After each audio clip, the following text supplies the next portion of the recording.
Hi guys, welcome to Next Step with Cherry. So today is going to be a very long day, and I hope that you are with your pen, your paper, everything, your laptop. You've opened your Google documents and everything that is needed, because today we are going to explore this MasterCard scholarship, and we are also going to talk about a lot of things, how you can apply for this, what are the documents that is needed, and also like how you can stand out for this particular MasterCard scholarship. So if you are joining us and you can hear me, please remember to comment on the comment section so I know that you guys can hear me. And like I said, please try to bring one person, try to bring that your friend that is, look, I want this Cherry, I want scholarship, I want scholarship. Bring that person now so that they will understand, and also so that they will know how to go about applying for scholarship. Because the people we have here today, they are like the Lord of the Ring, the master of the scholarships. And also our beautiful sister here, Petra. She is also going to introduce herself. She's the MasterCard Scholarship president lead. Like, she's the president. She's the lead of the lead. She's the Lord of the Rings.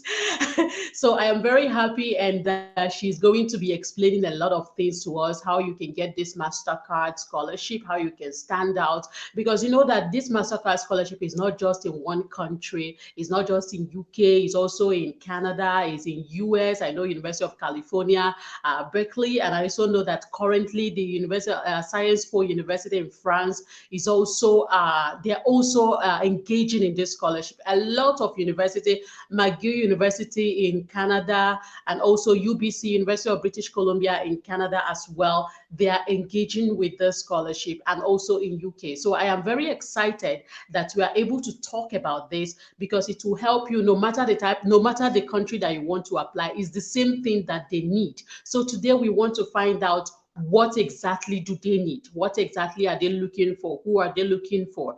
And the good part is that this scholarship is mainly for Africans. Yeah, because most of the time it's quite a little bit rare to find this kind of scholarship that is diversified in different countries, and mainly or specifically for Africans. So we are going to explore that. Without wasting time, I'm going to allow them to introduce themselves before we kick off with what we have today. Hello, please, our lovely brother, can you please introduce yourself to us, where you are, where you're from, and let us know a little bit about you.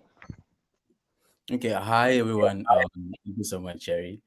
By the way, my name is Tato Katiba. I come from the Forgotten Kingdom. I come from the Kingdom of Lesotho, that small, tiny country inside of South Africa. Yes, that's me. I'm a lot of things actually. I'm a lawyer by profession. I I'm also a researcher, and I also happen to be a MasterCard Foundation scholar at the University of Cambridge. Yes, that is very important. Yes, I'll leave it to Petra for now. Okay, thank you so much. So I'm going to hand over to our lovely sister to introduce herself to us as well. Hi everyone. Thank you, Sherry, for having us. I'm Petra Mariaria from Kenya. I'm doing my MPhil in Population Health Sciences at the University of Cambridge. I have a background in environmental health. Basically, I'm an environmental health officer. I also have a passion for climate change, and currently, I'm the female rep for the MasterCard Foundation Scholars, Cambridge. And I'm also the program officer for the Wolfson Research event, which will be happening next year. Thank you so much. I'm really, really lucky to have you guys here. I'm so lucky to have you guys. Okay, so when we talk about going to University of Cambridge, or maybe apply for scholarship, many a times people feel like, okay, those people that are University of Cambridge, or those people that are in that got the scholarship, they had it all easy. Like, it was just at the platter of gold. They just apply and they just got it, just like that. I mean, so a lot of people would like to know, what is the story? Like the story of this moving abroad, studying abroad. How did it came to your mind, and what are the processes that you took? And tell us the story, the breakfast that was served during the process, like the rejections and a lot of things, if there is any. So please, can you share with us your story of this relocation or moving abroad, especially to University of Cambridge? This will go to me, my lovely sister, Miss Petra. Okay, so thank you. Uh, my journey began in 2021. After my graduation from my undergrad, I decided that I wanted to do my master's. So I was scholarship hunting, and I came across a certain scholarship from Hungary. It's called the Stipendium Hungaricum Scholarship. I don't know if it's that common in many countries. So I applied for that scholarship. I got nominated by the Ministry of Education Kenya. Proceeded. I did the interviews and the exam for the university that I had applied for in Hungary. Luckily, he passed. But sadly, Tempus Foundation, that is the foundation that was offering the scholarship, served me breakfast, and they served it hot. Okay, okay. Came in, and I was sad. I was devastated. I honestly did not speak to my mom for like 3 days, and she was Mm, like, "I'm the one who was giving you the scholarship so that you're not speaking to me." But she told me one thing that has always kept me going is she told me that for everything that happens, there is a reason. If I exactly. had gotten that scholarship, maybe I won't be in Cambridge right now. So I decided that this year I'm going to try and widen my net. So in 2022, I applied for the same Hungary scholarship. I also applied to Cambridge for the MasterCard, the Gates Cambridge, and the Wolfson OCS scholarship. It's specifically for Kenyans, the Wolfson OCS one. And I also applied to Oxford and the University of Antwerp in Belgium. The University of Antwerp accepted my application. I got admission, but I didn't get the scholarship. That was a cold rejection. uh, Oxford, Oxford did reject my application from the word go. Oh. So that was also off the table. So I was only left with two, the Hungary one and the one for Cambridge. So earlier on this year, Cambridge emailed me for an interview. My department had shortlisted me for an interview. So I was really happy. So I prepared for the interview. It was a long, tedious process, but I 3 days later after the interview, I got confirmation from my department that we are recommending you to the degree committee for them to review your documents further. So that was a big relief because I was told if your department recommends you to the degree committee, from there it's just a smooth ride. It's very hard for Yes. them to deny you an admission. So that went through. When I saw that Cambridge has gone through this far, I just decided to drop the Hungary scholarship and decided to put all my effort and prayer on Mm. MasterCard Foundation scholarship and the Gates Cambridge scholarship. So the Gates Cambridge scholarship did send a rejection, a hot one. Uh, I was only left with one hope, MasterCard Foundation. And I was like, God, this it's this or it's not this. But for me, it's this or this. So earlier on in the year, at around March, 31st of March, MasterCard emailed me that they're pleased to offer me a scholarship. So Woo! that's my brief academic scholarship journey. Wow, that was a journey. That was really a journey. Thank you so much. Thank you so much. We really learned a lot from that. At least we know that uh, Petra, that is the University of Cambridge, was also served hot breakfast, like the hot Yes. one, with tea and bread, the hot one. So we also have that, and I think that this is going to encourage a lot of people that are facing the rejection right now. That if this one did not work, keep on.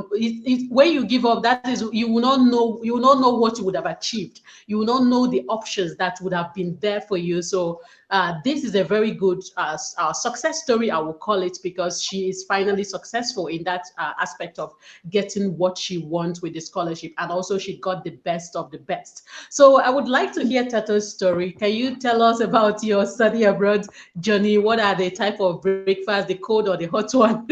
Which type, if there is any of them, and why did you like? What gave you the confidence to go for University of Cambridge? I would like to know. Cambridge. Okay. Yeah.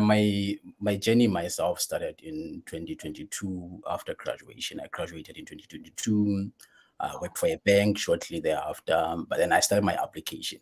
So thing is, before Cambridge and even before graduation, I always knew that I wanted to come to the UK. And I was aiming for these Ivy League institutions. It was either Harvard, your Oxford, your Yale, or Cambridge for me. So I was pretty much ambitious, very ambitious. So my first application was the Oxford application, but I didn't finish that application. It's so complicated, very complex. So I started the application, and I wanted to apply for the Chevening Scholarship because I think in my country where I come from, a lot of people don't know about MasterCard, don't know about a lot of scholarships, don't know about Rose. They only know of Chevening because Chevening is really, really big. It has been sponsoring people for quite some time now. So I wanted to get the Chevening Scholarship and come to the UK, come to Oxford. So I started my Oxford application. I didn't finish the application. I'm sorry. I kept procrastinating a lot, but then I did apply for the Chevening Scholarship. I applied for the Chevening Scholarship, and thereafter I started my Cambridge application, which was very much friendly compared to the Oxford application, and I completed the application. I actually made 2 applications to Cambridge. The one for I'm studying Master of Laws, by the way. I think I did mention that. So I made my LLM application. It went through. I also made the MCL application, Master of Corporate Law. But then MasterCard doesn't sponsor corporate courses, guys. So that was completely off the table. So I also applied for, I think I applied for Gates Scholarship and a lot of internal scholarships that are available on the website. But sadly, I didn't get into Chevening. I think I got a rejection. I got a Chevening rejection, and I was pretty much had. So I have this friend of mine. He's in my classes at Cambridge. He's also from Lesotho, and we're working for the same company. And he got Chevening. I was happy for him. I was like, my guy, as long as you got the scholarship, I'm fine. I'm fine with it. But then I think at that time, I mentioned that I was working for a bank at that time, and I was sort of like looking for more bigger roles because I was working at an entry level, so I wasn't making a lot of money at that time. So I was actively applying for other jobs. So I remember at some point, in fact, when I got my Gates Cambridge rejection, I got like 3 rejections that day, that particular day. It was a Gates rejection for the MCL application, followed by the Gates rejection for the LLM application, and a rejection for one job that I really wanted. So that was like one of the saddest days. I mean, I was completely broken. But then because I had MasterCard, I still had some hope that okay, maybe I'll still get MasterCard or some of those internal scholarships. I tend to forget about those scholarships that I actually available on the website. But then I kept checking the progress on the website, my application progress, and I saw that okay, my application somehow has somehow passed the faculty stage. Just went to the degree committee, and I was quite optimistic about it.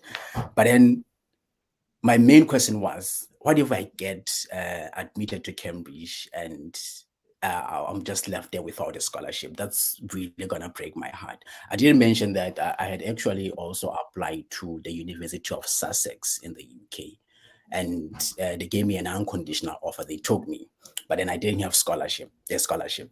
So I got I think sometime around March, fast forward, sometime around March, I got an offer letter from the University of Cambridge. And that was sort of like a confirmation to me that, boy, you're really that good. If you made it to Cambridge, I mean, this is an uber prestigious university. If you made it to Cambridge, I mean, you are an intellectual. I can say that. Yeah. So I think I got my Cambridge offer letter on Wednesday. Then Thursday, on Friday, I got a MasterCard Foundation. Woo!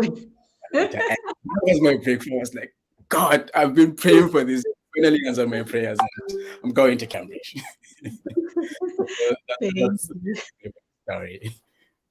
Thank you so much. That was also a successful story after not too hot like Petra. It was not really that hot breakfast, but it was also there was also a rejection. And what I wanted to share with you guys, everybody that is watching this video, is that we are not focusing on MasterCard alone. So every information they are going to give, of course, is from their experience, but also know that all this scholarship, they are looking almost for the same thing. So anything you are going to learn from here is also something that you can use to, like, you can put in your application, whether you apply for Erasmus scholarship or you apply for Chevening or Commonwealth or any scholarship, because I mean, these are best of the best. This is University of Cambridge that we are talking about, and also MasterCard fully funded scholarship in this particular university. So anything you are going to learn from here will be as a value that will add into like any scholarship that you'll be applying, whether now or next year. So even if you've not graduated, even if you are looking at applying next year,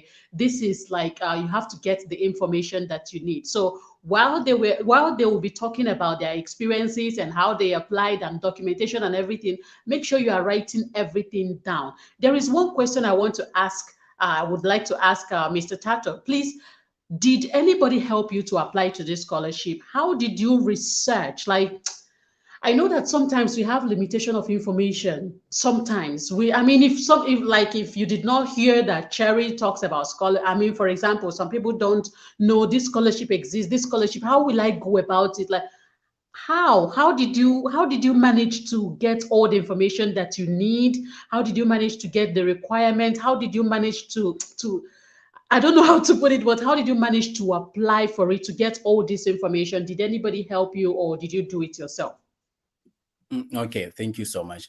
Well, I can't really say I did everything by myself, honestly.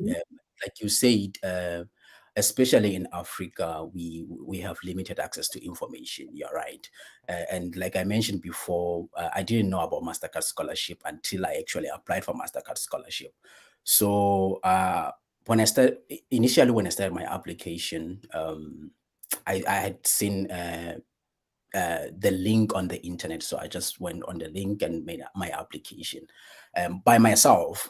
So I had to basically go through 2 stages. So during the first stage, I did the application by myself. I didn't have anyone to help me whatsoever, but then it went through.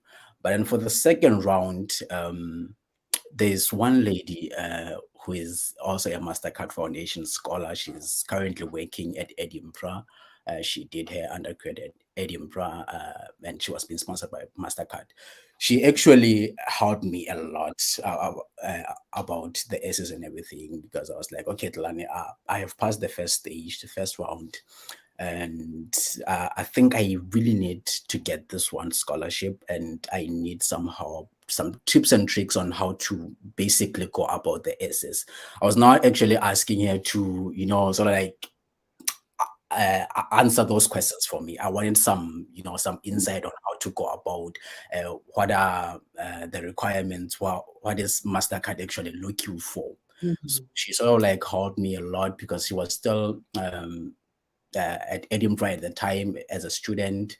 And she was also able to sort of like talk to other MasterCard Foundation scholars at Edinburgh, and they really came through for me, honestly. So I didn't just make it all the way by myself. I owe everything to her. She was really, really helpful.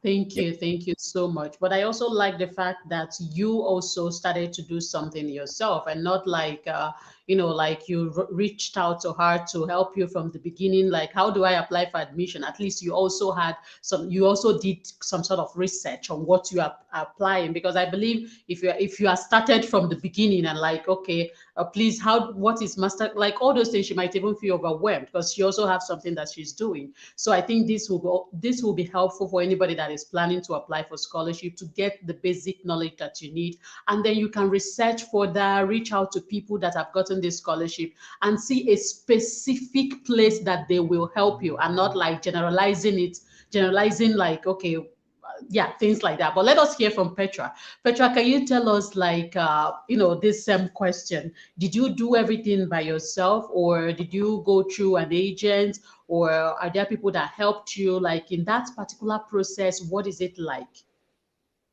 Okay, my experience is similar to Tatos.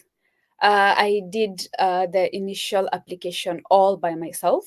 I found the link while I was scrolling through Google, and there was a MasterCard Foundation advert of their scholarship at Cambridge. So all I had to do was click, then read through the website for MasterCard. Then they directed me to the university website where I had to scroll and scroll and scroll before I can finally find where the desired course I wanted was actually located so that I can apply for it. Through those stages, I did all that by myself. I also did the essays by myself, with the exception of one essay, which after doing the draft, I sent it to one of my referees, and she went through it, made a few corrections, gave some suggestions, which I tweaked a bit, and had the final output, the final draft, which I used for my application. Well, other than that, everything else I did it on my own. I didn't have any help, sadly. I wish I did, but because when you're making this application without anyone to help you, it's tedious, and you'll be there Yes. sleepless nights. You there at 3 a.m. in the morning writing essays. People are waking up to go to work. You're still there. You haven't slept because you have to finish writing these essays. You have to proofread the essays. You have to find someone and keep reminding your referees to send the Yes. references letters, because if Yes. you remind Yes. them, if you don't remind them, they won't remember to send those letters. So you have to be Yes. there constantly. In a day, you find you have only 3 hours of sleep because you have to be there to make the applications. It's a sacrifice, but I can say it pays off. Yeah. Thank you so much. Thank you so much. It really pays off. Okay, so we are now going to enter in the scholarship application phase and documentation and everything that you need to apply for scholarship. So I would like to ask our beautiful sister, Miss Petra. I would like to ask about this MasterCard scholarship or applying to. Let's start from applying to University of Cambridge. Let's say I want to apply to University of Cambridge. What are they looking for? Who are the kind of people that they are admitting? Who are the kind of people that they are looking for? And then this MasterCard scholarship, from your experience, what are they looking for? What exactly, what kind of African? White or black or yellow? Which one? What kind of, anyways, that's just that's a joke. But like, what kind of what are they looking for in an application? Who do they want to see? Please. Okay, I'll start with the university. When you're applying to the University of Cambridge, each department has its own specific prerequisites and requirements. Different departments have different requirements. You'll find that they are not dependent on each other. They don't all have like one structure that they follow. So, for instance, in my department, the Department of Public Health and Primary Care, what they normally look for is people who are actually honest, and they do test that in the interviews. They'll ask you really tough questions that they don't expect you to know. And if you end up cooking answers and they know that you're cooking answers, that's not the right answer, well, you're out, because they know you're human. So they want people who can actually acknowledge that I don't know this, but I am willing to learn. I'm willing to research. People with integrity is what they want. people who can work under pressure, because Cambridge is a lot of pressure. It's a lot of pressure. The pressure just keeps getting worse every day. It just gets worse because you have like classes from morning till evening. For instance, in my department, I'm in class from 9:30 a.m. to 4:30 p.m.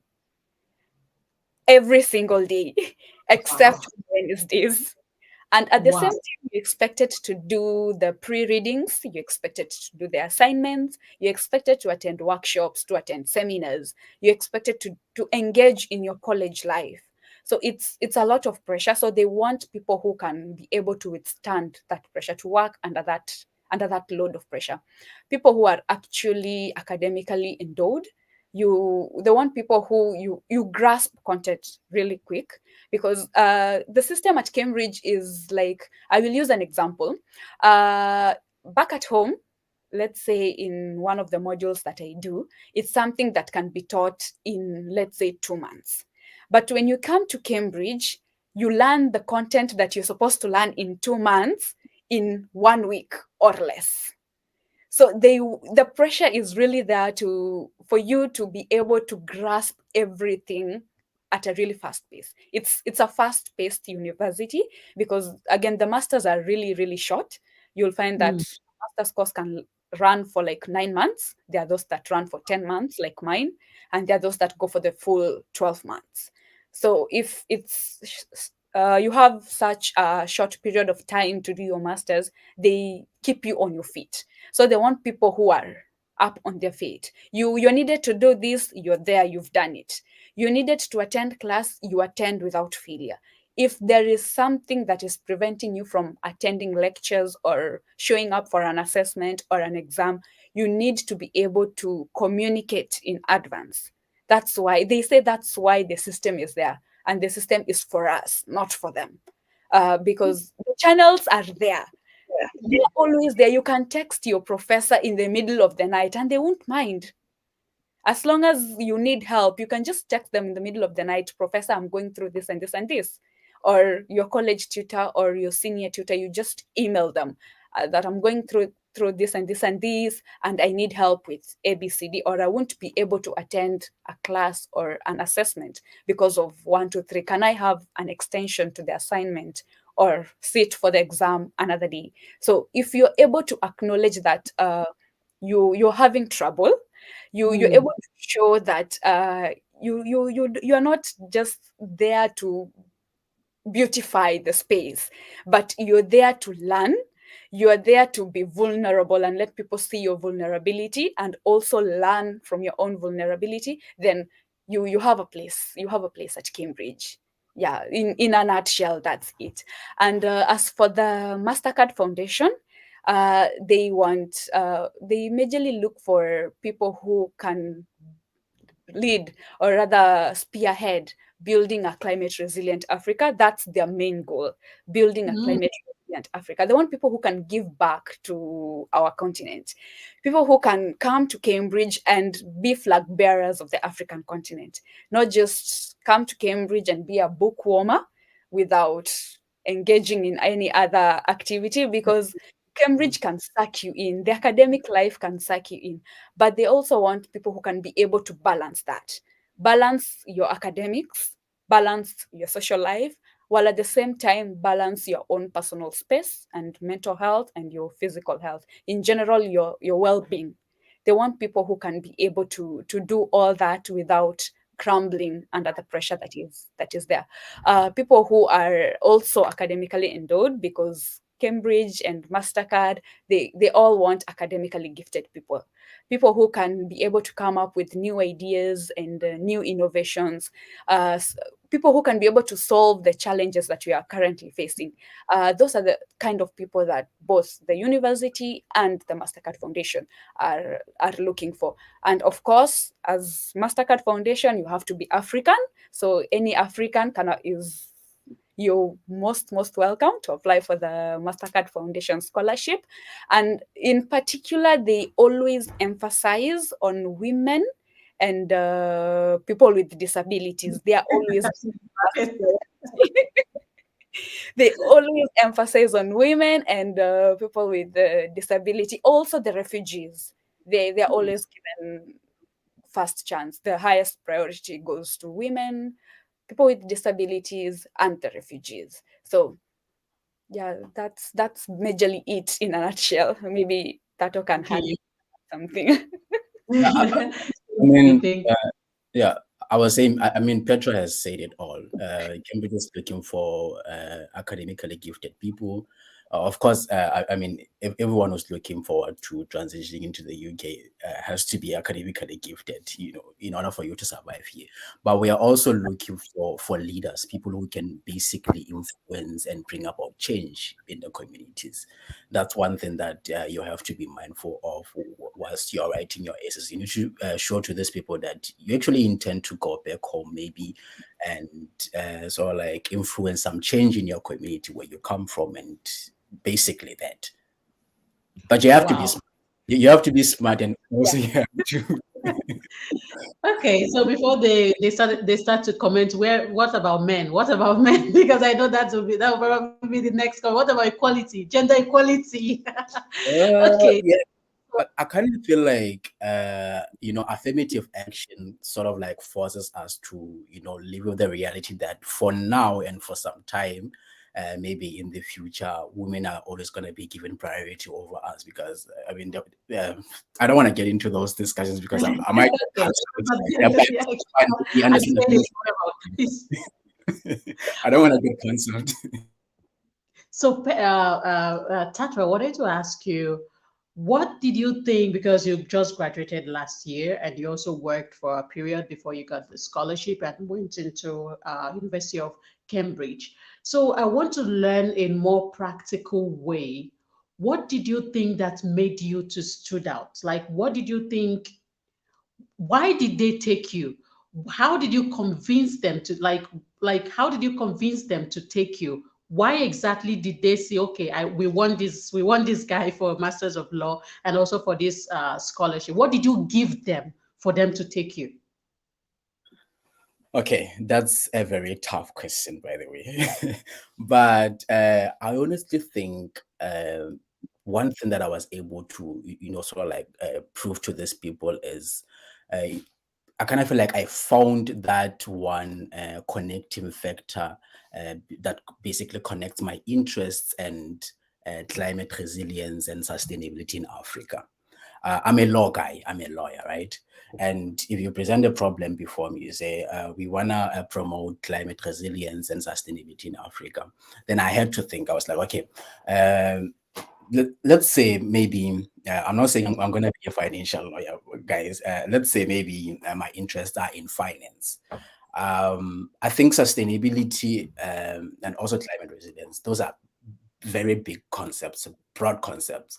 And you can actually basically find that one connecting factor between your interest as someone who really wants to venture into finance and sustainability or climate resilience in Africa. So I think what basically separated me from the rest of the mob was the fact that I was able to prove to them that, you know, I have identified the problem, and this is how I am basically going to diagnose it. So that basically separated me from the rest of them. I was able to identify that one connecting factor between my interests and their goals. They want that. Yeah. Wow, thank you so much. I would like to hear from Petra. Like, apart from the academic endured, because a lot of people have it in Africa, like maybe first class. Why did they choose you? Like, what did you tell them? What did you gist them about? What is it that made you unique? Like, we want to learn in a practical sense. What is it about Kenya, or what is it about Africa, or what is it about your passion, your interest, that you feel like this is, I know that if I give them this, they will definitely, at least I will reach the interview stage. At least I will reach the interview stage. What exactly is that? Like, what are those, or what exactly is that? Okay, so for me, I think it's three things. One is what that was just mentioned, finding that connector between what you're interested in and the goal of MasterCard Foundation. That link between you and the foundation, having to being able to identify that link and showing it to them that you want to do this, these are your goals, and this is how we can interlink the both of them. Having that is one of the main things that probably put me out there, and they say that we should take Petra. Another thing I would say is honesty, because honesty goes a long way. In I had For my course, I had to write a lot of essays. I did like roughly 5 essays in my application. So having, because there were subsections in those essays that you were to write your honest review about your experiences, let's say in statistics, in research. So having to put my vulnerability on that application, saying that these are my strengths, but I know I have this, and these weaknesses, which for some they were a lot. Their weaknesses were too much as compared to the positive ones. So I think that showed that I can be someone who's honest about my work, honest about my studies, and honest about anything that they can place in my hands, that they are sure that if they put something in my hands, I can take care of it with all honesty. And the third thing is references. I cannot stress this enough. I simply cannot stress this enough. Reference letters play a huge role in these application processes, because you might not have a strong application. Your application may be rated moderately, but once they get to look at your references, how people who have taught you are giving comments about you, how they speak about you, the strengths that they mention about you, what you've done, and what they think you can do. It really plays a huge role. Because I'll give an example with myself, because I'm sure about myself. When I was doing my interview, like half the questions that I was asked came from my reference letters. And I am lucky that one of my referees actually sat me down and told me that, okay, you've been called for the interview, and I would like to discuss with you what I had written in my reference letter, so that in case anything comes out from that, you can be able to answer it. So we had a meeting, and he explained to me step by step what he wrote. And to my surprise, half the questions in the interview were from his recommendation letter, that one reference letter. And I believe that if it wasn't for that reference letter, maybe I would have been ranked lower for things like funding and all that. But having strong reference letters plays a huge role. Well, I cannot just resist from chipping in, especially on the last point.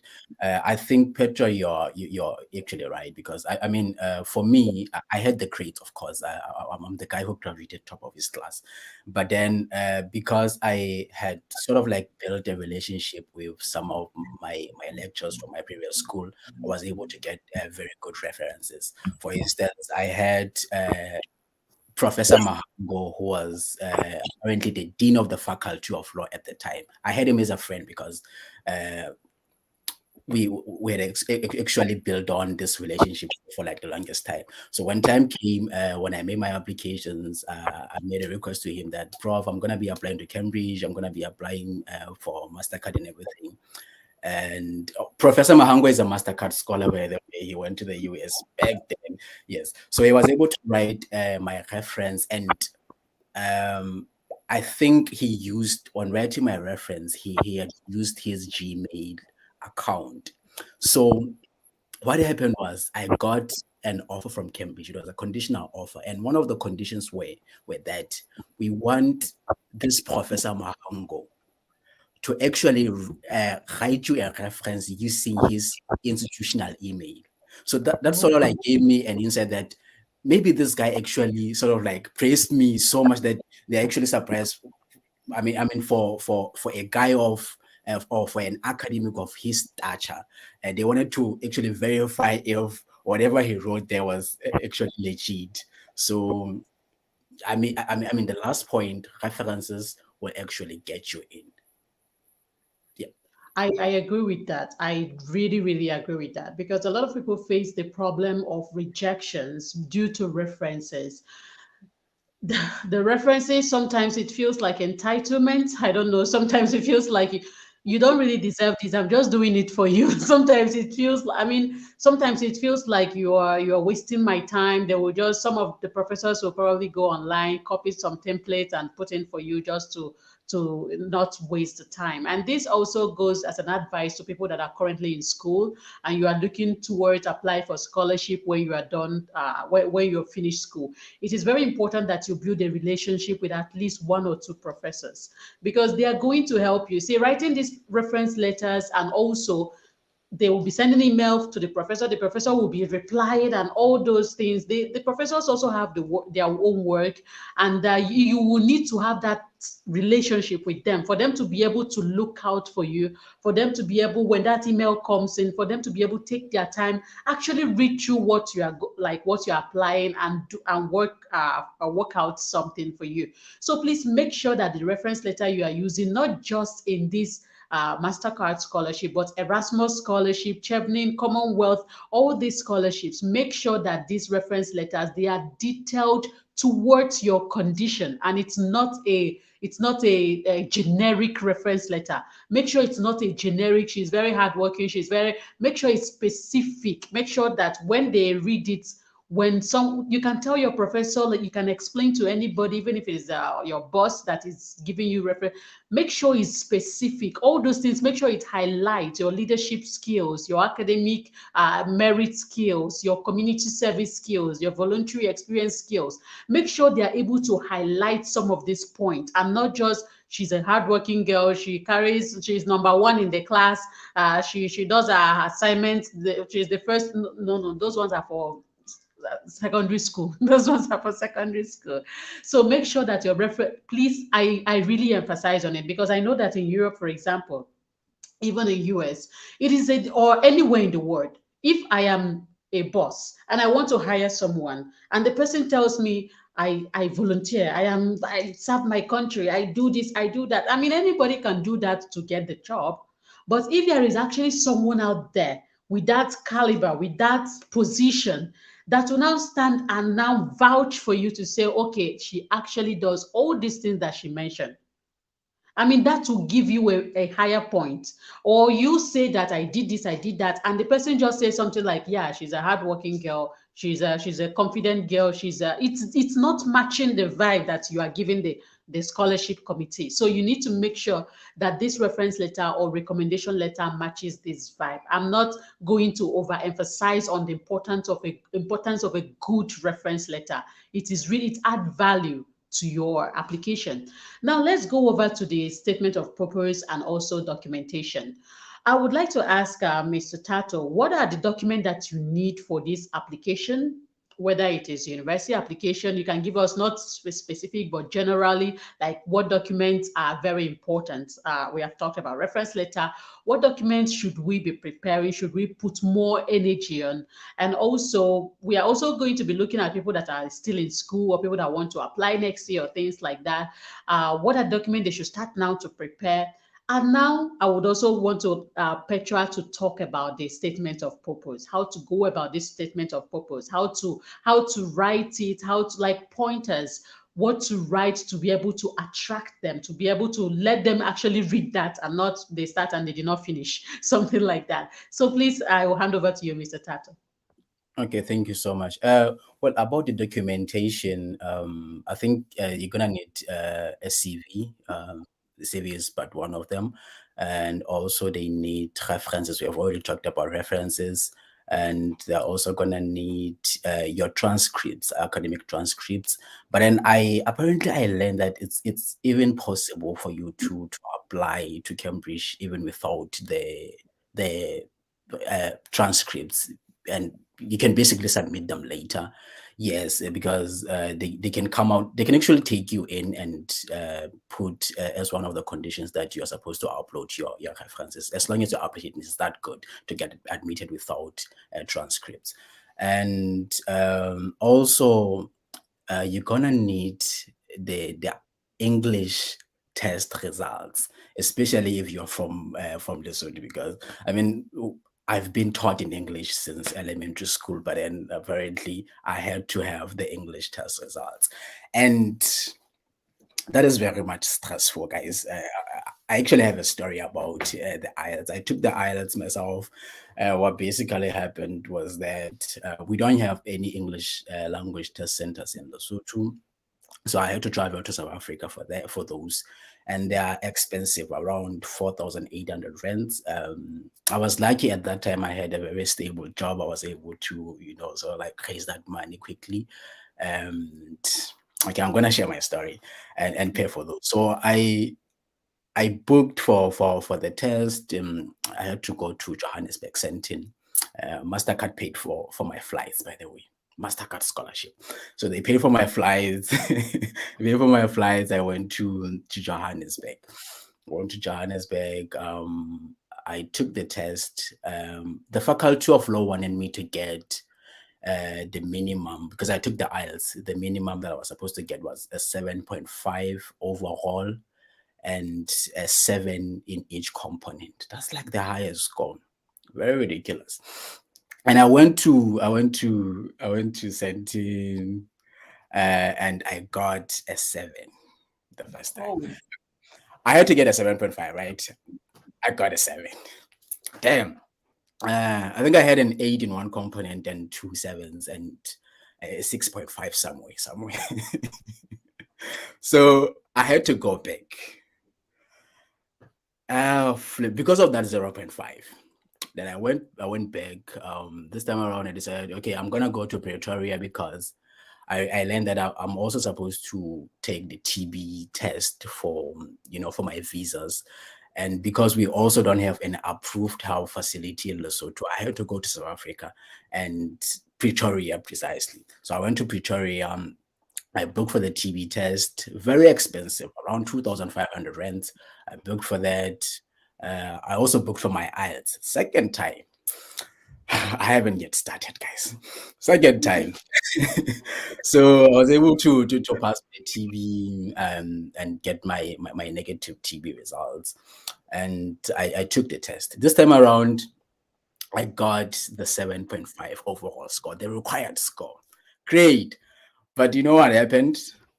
I had 8 in 2 components, the highest score, and 7 in 1 component, which is fine, which is what is basically required, and a 6.5 somewhere. Damn. And what I didn't mention was, even for the second time, MasterCard still paid for my flights, guys.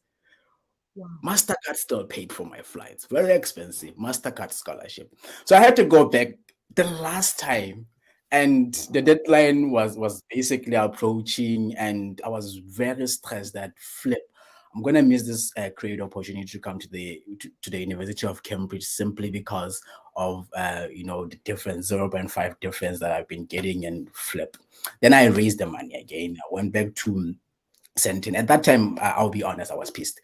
I went back, but then I went in hard because I got like the highest score. I got an overall score of 8.5 in 2 components. I went hard, guys. 8.5 in 2 components, 7 in another component, and a 7 in 1 component. And finally, I was done with the IELTS. So I just wanted to emphasize on that. The IELTS can be very costly, very expensive. What you basically need to do right now is, whilst you're still preparing to make your application, also make a budget, reserve a budget for all these expenses, because I kind of feel like we get into the whole application process without foreseeing the possibility that you're gonna be actually required to invest a very significant resource in the whole thing. Because even you can actually get admitted, get a scholarship, but still fail to come to Cambridge because you don't have the English results, or fail to come to Cambridge because you didn't have enough money to go do a TB test somewhere where you're supposed to take it. So you have to make a budget. I was lucky myself because I didn't actually budget for all this. I was only able to, sort of like afford all this because I had a stable job at the time. I was a banker at the time. So I had the money, of course. I mean, so I had the money. So that sort of like enabled me to cover all the expenses. But then I have seen people struggle to come up with all this money, especially if you are a last minute guy who is always waiting, to do things last minute. These things are coming to the UK is not easy. It's not for the faint-hearted, and it's gonna need you to invest a significant resource in it. So the English test results are a requirement, and I tried. I had tried before. I basically booked for my IELTS. I tried as much as possible to try to talk to the Faculty of Law guys, because they actually have options. You can either take the IELTS or the TOEFL, or they can test you online, or they can recommend you to take the program. They have an English program here, but then the Faculty of Law couldn't bend. They were like, we want the IELTS, TOEFL, or nothing. So we're not going to test you online. We're not going to recommend you to take an English assessment while you, upon your arrival in Cambridge. We want the results now before you actually come to Cambridge. So it might differ faculty per faculty, because I know some people came here without the English results. Some didn't manage to come here at all. So maybe my advice would be start preparing as soon as possible, budget, because you're going to need that money. If you need to call your uncles and aunts, start making those calls right now. Okay, thank you. Okay, thank you so much. Petra, I would like to ask, this is the final question. Can you talk to us about this statement of purpose? How do we write this statement of purpose? Like, what are the requirements, and how do we actually go about it? Let's say for people that don't even know where to start with this essay writing, what would be your advice to them, and how will the steps be like? Okay, I'll start with the advice. When writing the statement of purpose, commonly known as SOPs, I have like 5 main points that I always keep in mind, and I think everyone should. Number one is be authentic. You should, when you're writing your statement of purpose, don't just copy and paste from Chat GPT or from other people's previous essays.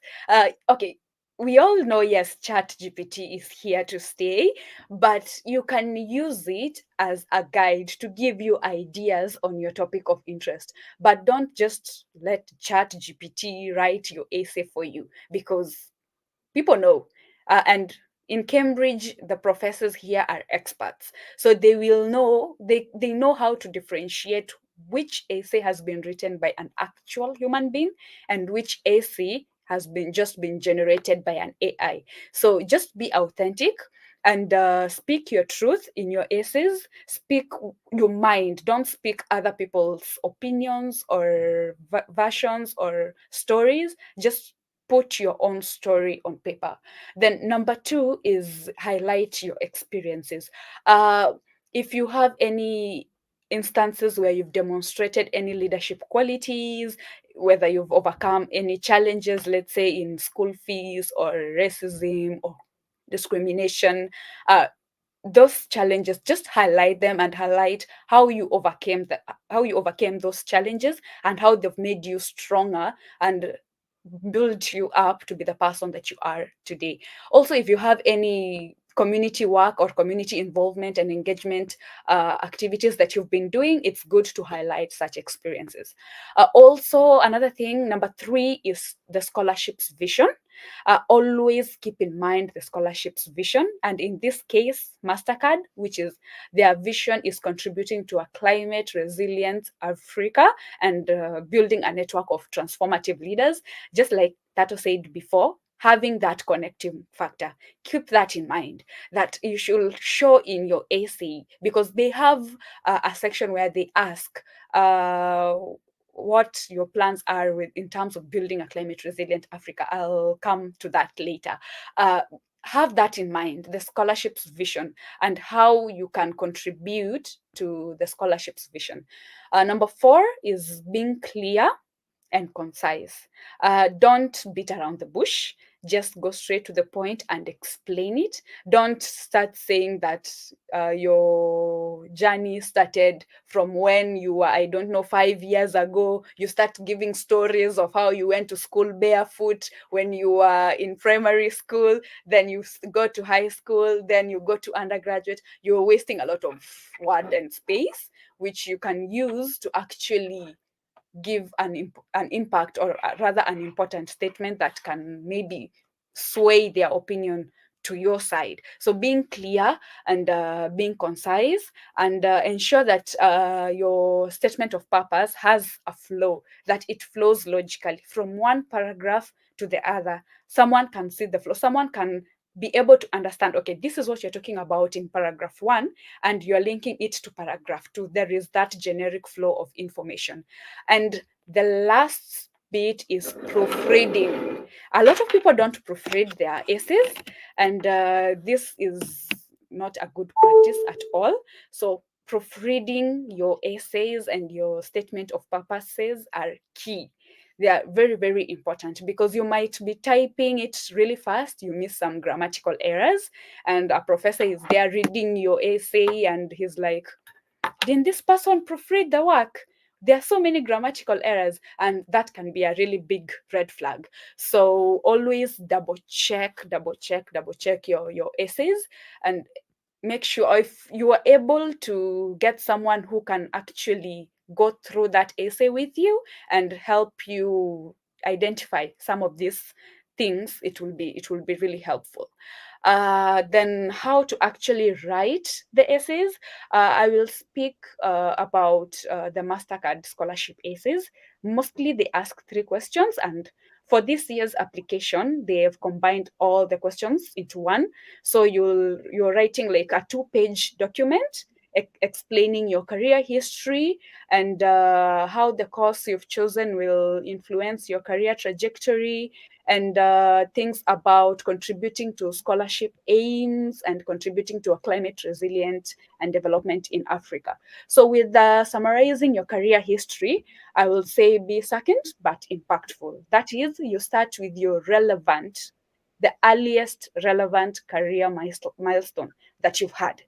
The one that's most recent, start with that, and you explain it. Have a narrative from that. Then you highlight the key achievements and the learning experiences that you obtained from that career milestone or that specific job that you did. Then show how you progressed with that career, or the careers, if you have a few, how you've progressed with each career, how you've been able to grow and move from one step of the ladder to the next, that resulted in you deciding to apply for a master's at Cambridge and applying for the MasterCard Foundation Scholarship. Then on the question on contributing to climate resilient and development in Africa, my pro tip is connect your personal, your academic, and your societal benefits. That is, you start with why you choose, or rather why you chose that specific course and how it aligns with your career goals. Then you look at the broader picture.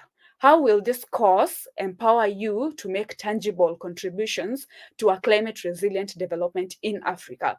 So having that connecting factor that Tato talked about before, that you're able to connect yourself to the vision of the foundation, which is to build a climate resilient Africa and result to development. Having that connecting factor is key, that something that you should show in your essay. And for the third bit of the essay, that is contribution to the scholarship aims, the pro tip is just sit down and envision your future self. How are you going to leverage the opportunity that MasterCard Foundation is giving you, the network that you're going to form and obtain from MasterCard Foundation and being at Cambridge? How are you going to use that? So you start in this part of the essay. I would advise that you start by recognizing the privilege that MasterCard is offering you and the responsibility of being in such a prestigious cohort, to be honest. It's a big thing being a MasterCard Foundation scholar at Cambridge. You move from left, right, and people hear you're a MasterCard Foundation scholars, and they're like, "Oh, nice." So it's good for you to recognize the privilege that comes with being a MasterCard Foundation scholar and show it in your statement of purpose. Then explain how you plan to engage with and learn from and give back to other scholars. That is how you plan to engage with your fellow scholars, including not only those from the MasterCard Foundation, but other sources of income or other funding opportunities in Cambridge. And how do you want to learn from each and every one of them? And how do you plan to give back to your fellow scholars, to your community, and to Africa at large, and also the alumni network? So that's my advice when it comes to SOPs. Just be there, be honest, be impactful, have that connecting factor, and envision your future self and how you're going to bring benefit to others, not only to yourself.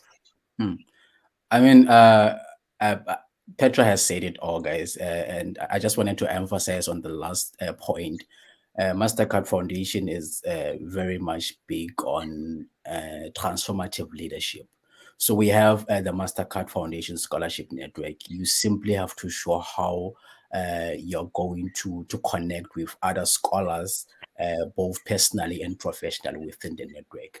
For instance, I simply told them that I'm really looking forward to becoming part of the program where I'm going to be basically interact with different scholars from different backgrounds, different disciplines. And I'm going to basically let that help shape my perspective about what development actually means to me. So simply that you simply have to show them that well, I'm going to make a very good use of this network by relating with other scholars, both personally and professionally, and how you're basically going to use the wealth of knowledge that you're going to get from, people you're going to be interacting with to sort of like go back home and change your communities. Thank you. You guys can hear me, right? Yes. Yeah, okay. My phone was about to go off, so I have to change it to another phone. Thank you so much. I'm sorry if it was a lot of things going on with me here, but thank you so much. That was really detailed, and I agree with you because this particular point that you mentioned, it is also what they are looking for people that want to apply to scholarships in Europe. It's also what they're looking for, scholarship like DAD scholarship. They're also looking for development in your home country, Commonwealth scholarship as well, Commonwealth shared scholarship, Commonwealth split scholarship, Chevening scholarship, Australian scholarship, Australian scholarship, New Zealand scholarship, Netherlands OKP scholarship. All these scholarships are development-based scholarship. So they are scholarship that want to know what you want to contribute to your country and to the continent at large. And there is a point that Tato mentioned that I really like. I think I talked about it a few weeks ago as well. And that is the point when they ask you, what are you going to contribute? I think it was a scholarship, scholarship in US at the University of California, San Jose, or whatever it's called, San Jose. Yeah, San Jose. So that particular university had a scholarship that also asked that question, like, what are you going to give back? What are you going to, how are you going to collaborate with the scholarship, or what are you going to offer to the scholarship, or how is the scholarship going to help you? Something like that. And in this particular response, I really like the fact that you talk to them about how you are going to connect with other scholars. This shows your willingness to learn. It shows also that you're willing to collaborate, you're willing to understand, like you're willing to join the alumni to be able to be valuable. Because at the end of the day, they are also looking for people that will make names for them when they are done with their studies.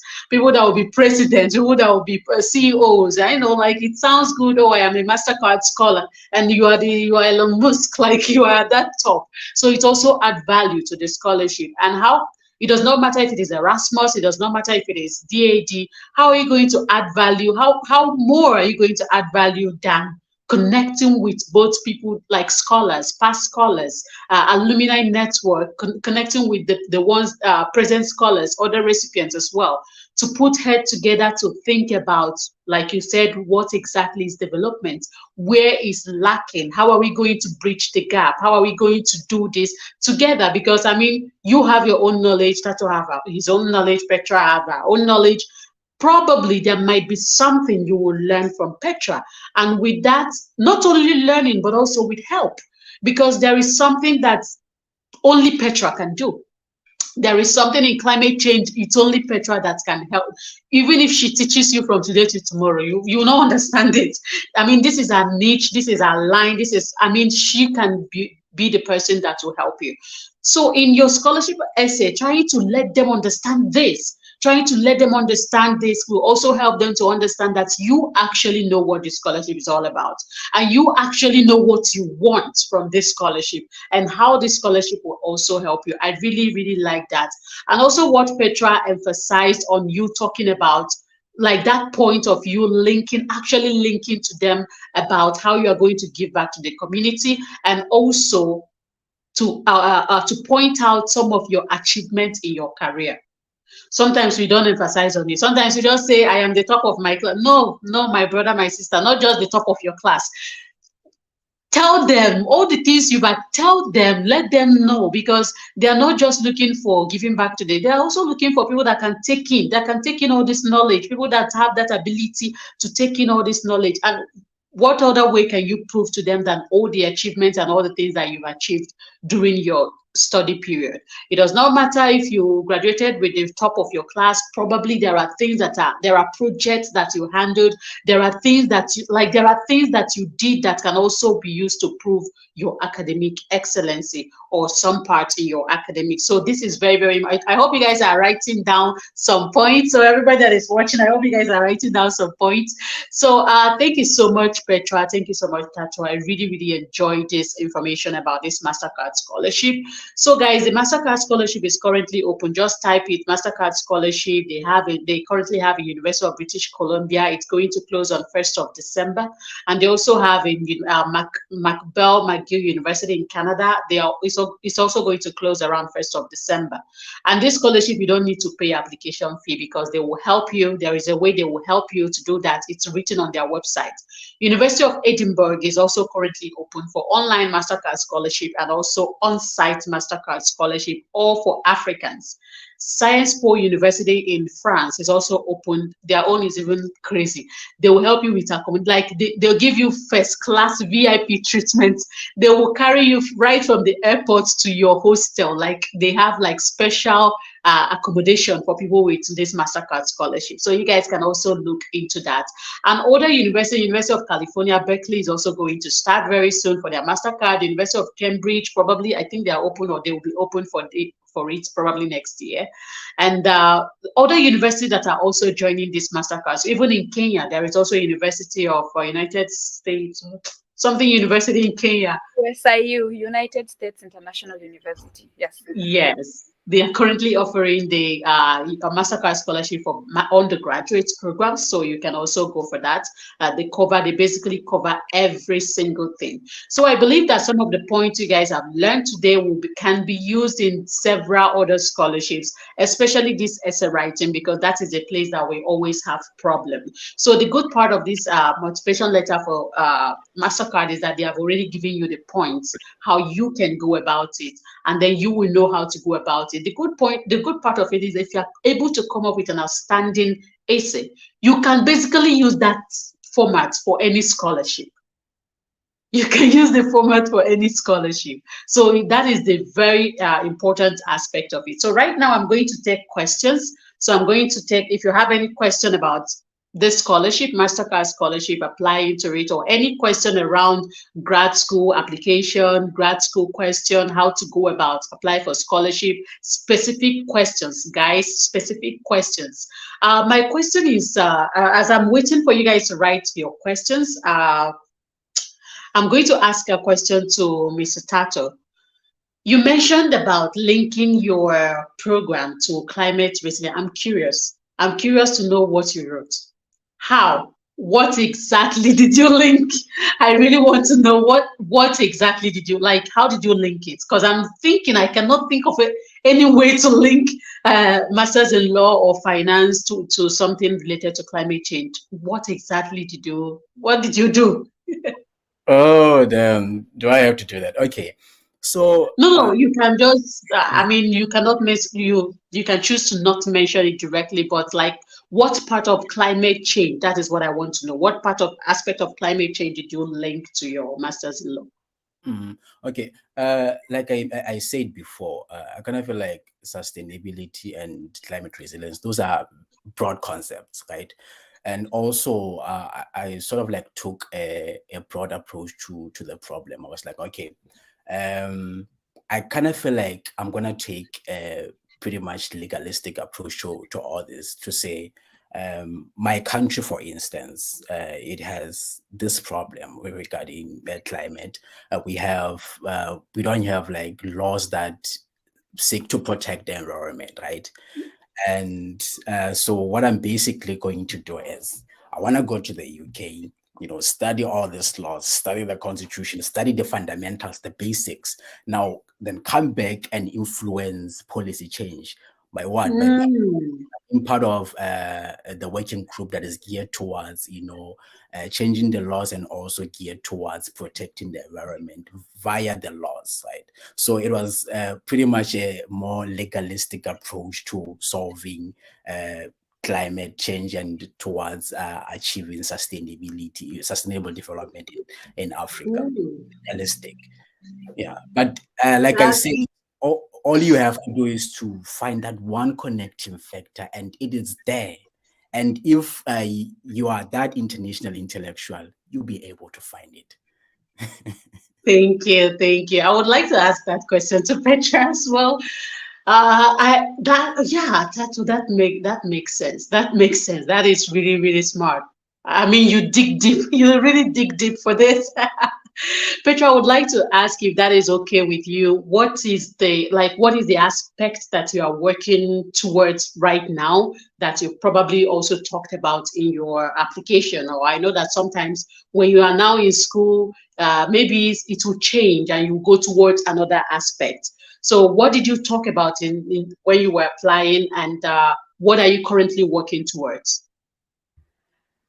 Okay, so in my application, I was centered on climate change and health systems in Mm. perspective. I was focused on determining how climate change is influencing the health systems at large. And in health systems, it's a huge umbrella.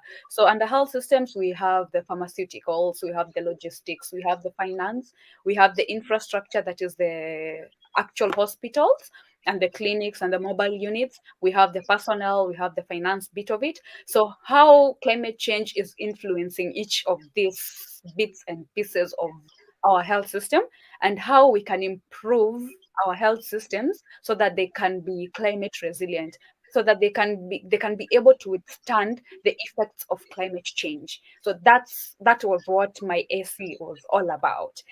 Currently, I narrowed it down to an aspect of decarbonization in terms of climate change, because I saw that looking at climate change and health systems at a broader view, I'll be like fishing.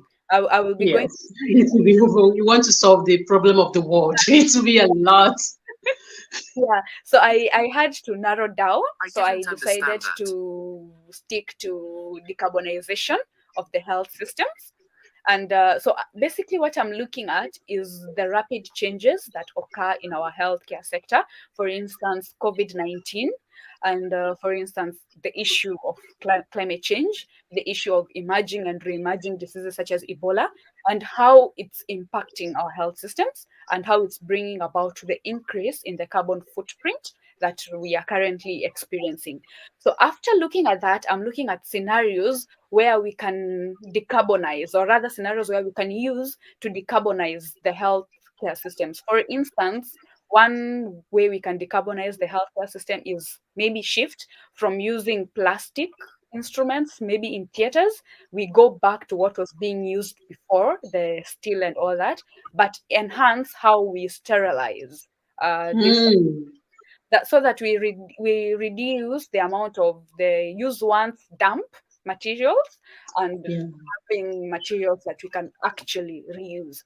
So that's what I'm looking at on a general perspective, how we can decarbonize the health systems and how we can result to a greener economy. That sounds really fun. That sounds really, really educative. I really, really like that. Yeah, that sounds because climate change is a really broad aspect or sector. So you need to like fish out that tiny, and that is one thing about application. If you are able to like hit the nail at the head, if you're able to like give them that exact point, that will also help application. In some cases, some people can understand you when you talk about it in a broader perspective, but I believe that also this goes for prospective applicants. I believe that if you're also able to find like that nail, you are able to figure the exact thing you want.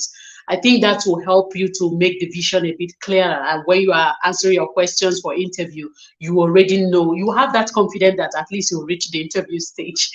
Okay, so I would let me check if there is any question yet.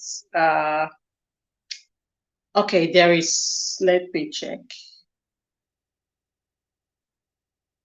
Okay.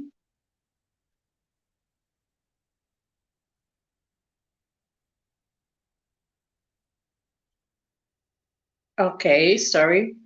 Okay, so someone asked, can they actually, okay, can you guys actually explain? I think they have explained it already. They said, can you explain what climate change means? I have a bachelor's degree in nursing and I want to read Masters of Public Health. How do I link this to climate change? I think we've explained that, but if you have any more thing to add to that, if you don't, I will go forward to another question. Uh, Okay. Maybe I can say something about All the right. public health because it's my field. For for someone coming from a nursing background and coming to public health, and you want to deal with climate change as your area of focus, I would say you could look at your experiences as a nurse. What have you seen in this hospital settings that are a public health menace? Then try to link that. I will give an example with, let's say, if in your country, whichever country it is, you have instances, let's say, like drought and floods or any adverse climate change impact, hurricanes and storms and all that. You can link how these events result to the displacement of people, and once people are being displaced, they tend up to go to camps for shelter. And we all know that once there is this gathering of people with the humanitarian crisis and all that, there is no sufficient water to drink, the sanitation is bad. We all know that there will be diseases such as cholera, such as typhoid, such as TB. And once there is an upsurge of these diseases, it brings that stress on our healthcare facilities, the stress on the healthcare workers. So for a nurse, you can take that experience that climate change is bringing and link it to how you can use public health tools such as policy, such as research, to be able to deal with this. And how can you be able to deal with this? Let's say by maybe proposing an increase in the financial sector of the healthcare systems to cater for things like mobile clinics, to cater for things like more healthcare personnel. So these are just but examples, but you can dive deeper on ways on how you can link the experiences that you have in hospitals, in these healthcare facility settings, and the impact that you are currently seeing, because they are everywhere, impacts of climate change. How these impacts that you're currently seeing can be fixed with public health intervention measures, and find that. Thank you. Thank you. Thank you so much. So someone asked about if they can apply to, okay, different, yeah, you can apply to the, give me a second. I have to close this. So they said if they can apply to the University of British Columbia, yes, you can. You can apply to University of British Columbia and University of Edinburgh. And someone also said that they do require application fee. Actually, no, they don't. MasterCard pays you to even apply to that. So there are steps to it. You need to read the website. Some of the schools require you to first of all apply to MasterCard Scholarship. If you are eligible to that, MasterCard is going to send you an application fee waiver code, which you will now use to submit. This is for Canada, which you will now use to submit your application, your admission application. So that is how it works. You need to read the requirements and steps to apply. I know that in Europe, that is also how it works. You will need to apply for your MasterCard eligibility first. And if they check your document, your essay, your reference letter, everything, and they see that you are eligible for it, they will send you a waiver code, which you will now use to apply for admission. Then University of Edinburgh, they don't need application fee, so you can check that as well. Okay, so I'm gonna check if you have any question, please, you can go forward to ask that before we close. Someone said regarding our documents. Oh, for the documentation, we've talked about it previously, so you can rewatch the video. The MasterCard application is pretty straightforward. Everything is written on the website, detailed. It's not that kind of scholarship that will link you to this one, link you to no. Everything is written like detailed, from the scholarship eligibility, who is eligible, what they are looking for, and step by step. It's basically like step 1, do this. Step 2, do this. Step 3, do this. So you need to follow the instruction for you to be able to apply for that scholarship. It is very well detailed. Just type MasterCard Scholarship and you'll be able to see the universities that are currently open and accepting for MasterCard Scholarship. So I'm going to see if there are other, for the MasterCard Scholarship, actually, yes, there is an age limit of 35 years below. So you need to be 35 years below. So some universities have that, some might not, but the ones that I've seen lately, they have the age cap of 35 years below. So I think that is all the questions that we have. I think that is all the questions that we have right now. And let me see. Okay, so finally, what would be your final comment for people that want to, especially for our president of scholarship, Miss Petra? What would be your comment for people that want to apply for a scholarship? It does not matter, MasterCard or how, what would be like, from your experience, the preparation, the rejection, the application, the focus, even the sweetness of the sweetness of the victory, like the afterwards of getting it and things like that. What would be an advice that you're going to give to every African that is watching you right now and is looking forward to apply to any type of scholarship or moving abroad or relocating and looking for funding? My advice would be dedicate your time to applying for these scholarships. If you've decided and you've made up your mind that I want to apply for a scholarship, either in the UK, in the US, in Europe, whichever place you want to go, be prepared to dedicate your time, your energy, and your resources to the application process, because no pain, no gain. That's basically it when it comes to scholarship applications. Scholarship applications is just like job hunting. You have to hunt for them. You have to go out there and source for these opportunities. They won't come to you. It's you to go to them. So dedicate your time and your effort, and sometimes your money, because if you need to travel like Tato had to travel, you need to dedicate your money, your resources to the scholarship applications. And also it's good to keep in mind that your mental well-being comes first. If you get served hot or cold breakfasts, that is rejections, don't lose hope. There will always be another chance. Just learn from your mistakes, try to find out where it is that you went wrong, and try to improve on that on your next application. It's good that people start their application early in the process. I believe for those who are currently in their application stages or have completed their applications, you already know what type of questions are asked. And these questions are always the same. Each year, the questions are the same. So you can begin working on your ACEs as early as January, as you wait for September for the scholarship applications to open. So you can actually start working towards this goal early enough that you're able to be able to have enough time to actually sit down, look for people to proofread your essays, look for experts in your field that you want to venture into, to give you ideas as to how you can approach a certain problem or topic of interest, and use that in your application. So that will be my advice. Don't give up, and please pray. Put God first, because without him there is no going forward. Just pray, pray, pray. In everything you do, just put God forward. Thank you so much. Mr. Chacha, I want to ask for the concluding part. I don't know if you conducted, if there was an interview during your time. If there was, what are the likely questions that they will be expecting, and how are they, like, about the questions for the interview? Well, I was lucky I didn't get an interview, by the way. So my application went straight through.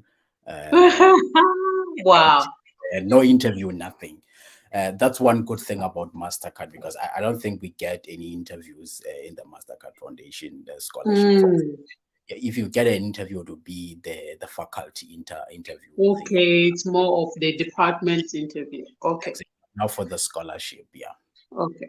Okay. So do you have anything for anybody that is watching you now, probably in their final year, still in school, anybody that have gotten rejections over and over and over again? How should they prepare themselves better?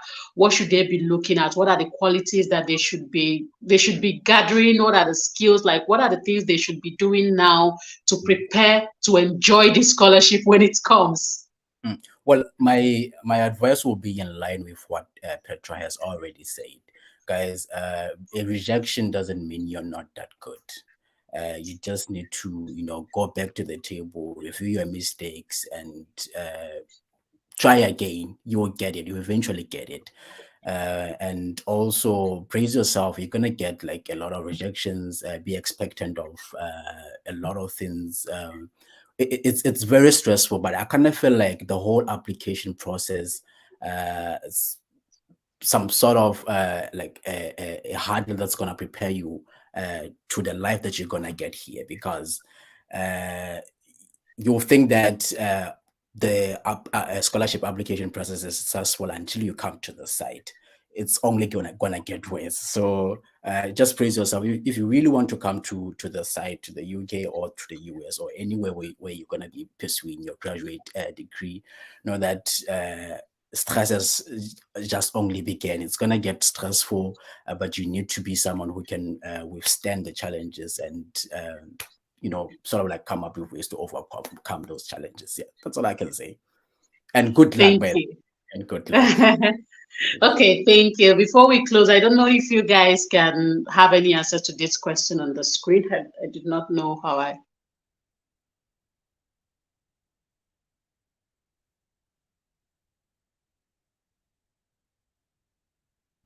I think, okay, to the best of my knowledge, I think this question is trying what they're trying to assess with this question is your financial background. Are you able to cater for your fees or not? So if the question is asking what else they should know about your financial condition that you have not mentioned before, if you're having like anyone you're supporting, I think, and you haven't mentioned it before, you can add it in that section. Say that you're supporting this and this member of your family. If the family is sick or is terminally ill or is disabled, or it's someone just who really needs your care and your help, and you're financing this person and it's draining you, it's good to put that forward so that they know you have other expenses that you're catering for in addition to this one. So it will be easier for them to be able to gauge you and be able to understand your financial capabilities at the moment. So if previously you've answered a question that is relating to this, stating your financial statement, your financial background, and there is something you didn't mention, like if you're supporting someone, or if you yourself, you're undergoing any financial troubles which you haven't mentioned, it's good for you to mention them in that part of the essay. Okay, okay. I hope that is clear. Thank you so much. Thank you, guys. We are at the end of this, and I really really enjoyed it. I learned so much. I learned so much about this scholarship application from the top of the top, from the best of the from the scholarship leaders, president of scholarship. Thank you so much. Thank you so much. Well, Uh, yeah. okay. I was about to say, well, I would really love to encourage people to apply for MasterCard Scholarship, guys. This is like, I don't know, but this is like the best scholarship you can get. Honestly, I've interacted with other people from other scholarships. They'll give you, like Cherry said, they'll give you a VIP treatment. They'll buy you a laptop. They'll take care of you, like, and also we kind of encourage people to sort of like go back to Africa, because we want to change Africa, guys. We don't want to be coming to the US, coming to the UK, and working here. We want you to go back. Let's go back and transform Africa. But a good thing about MasterCard Scholarship is they don't have some of those restrictions that you're supposed to go back for to Africa for at least 2 or 3 years. No restrictions. In fact, if you wanna go the graduate visa route, they will support you. Well, they won't support you financially, but they can, sometimes give you some advice. But then the advice is we encourage people to go back to Africa. Let's go transform Africa. Let's go build the Africa we want. Yes. Thank you. They are saying they've learned a lot of things, and thank you, Jesus, for Petra. Bless her whole true. Thank you, guys. Thank you. Thank you. I really appreciate it. And I'm so glad that people are able to understand some of the concepts of this scholarship and tricks and tips of this scholarship. So I am hopefully I will keep Petra's LinkedIn on the video description, and also like Tato, so that you guys can as well reach out to them for specific questions. Guys, know that they are very busy and they might not respond, but if you have specific questions that you cannot research yourself, because everything is basically online. So not what document do I need to submit? That one, they will not respond because it's online. Maybe something about proofreading of your MasterCard scholarship essay, giving you advice or tips like that because of their time as well. You've heard that they study basically 9 a.m. to 4 p.m. So they don't really have enough time. But hopefully they will be able to help a lot of us that would want to try out this MasterCard scholarship. So thank you so much, Petra. I really, really appreciate. Thank you, Tato. I really, really, really appreciate this interaction and also discussion. And guys, I wish you guys good luck in your application. I wish you guys good luck. No matter the scholarship, I wish you good luck. And see you guys on the next video. Bye. Thank you, Sherry, and bye. Yeah.